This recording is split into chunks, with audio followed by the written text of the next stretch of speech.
طيب يا صديقي، خليني أحكي لك القصة من الأول وكأننا قاعدين على قهوة. الموضوع ده جم في الجريدة النهاردة وشغل الدنيا كلها، وهي حاجة غريبة فعلا. اتصور معايا إننا في واشنطن، بالظبط قريب من البيت الأبيض، في مركز كندي للفنون، المكان نفسه اللي الرئيس الأمريكي دلوقتي دونالد ترامب غير مجلس إدارته من شوية. الجمعة اللي فاتت كان في حفلة وعملية قرعة كأس العالم اللي هتقع سنة 2036، اللي أمريكا وكتندهاش كندا والمكسيك.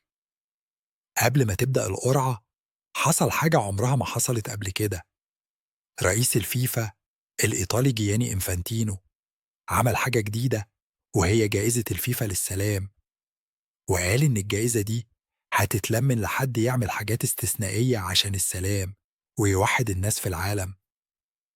والكل كان متوقع كلام الناس إنها هتروح لمين؟ لترامب نفسه. وبالفعل جابوله 3 حاجات: تذكار كبير ذهبي وميدالية وشهادة. ترامب كان واقف قدام الكل وقال إنه أنقذ عشرات الملايين من الأرواح عن طريق دبلوماسيته، وإنه وقف حروب قبل ما تبدأ أصلاً، ووصف الجائزة دي بإنها من أعظم التكريمات في حياته. بعدين قلب المواضيع وكلم عن كأس العالم، وقال إن عدد التذاكر اللي اتباعت عدا أي رقم كنا متخيلينه، وأمريكا دي كانت مش وحشة من سنة، دلوقتي دي أحسن بلد في العالم.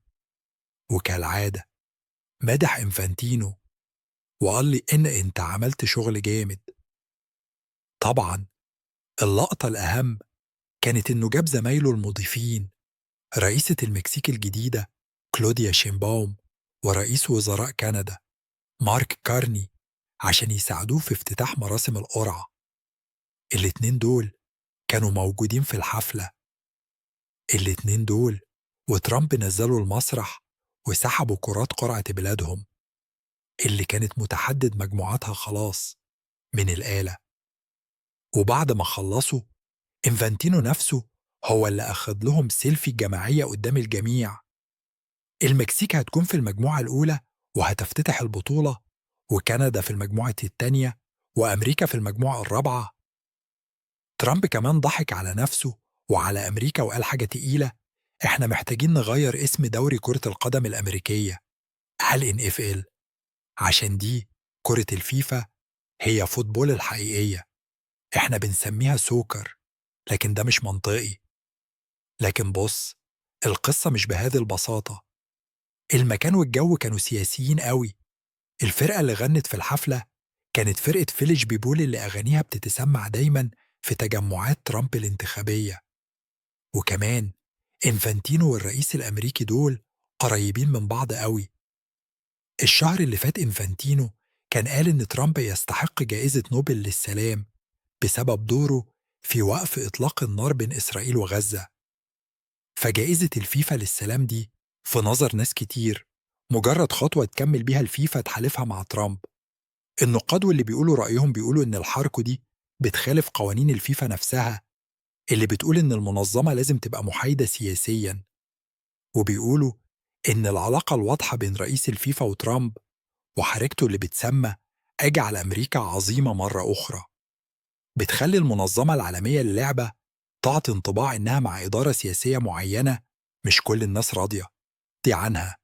فبدل ما تكون القرعة والبطولة حدث رياضي، ممكن تتحول لأداة دعاية.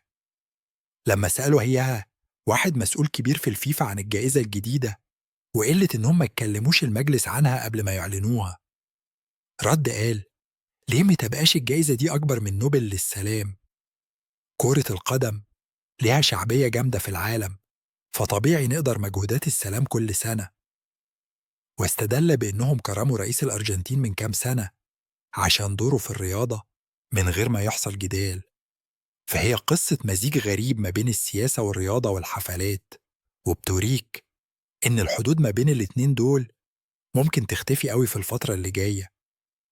دي أحداث اليوم بالتفصيل يا صديقي.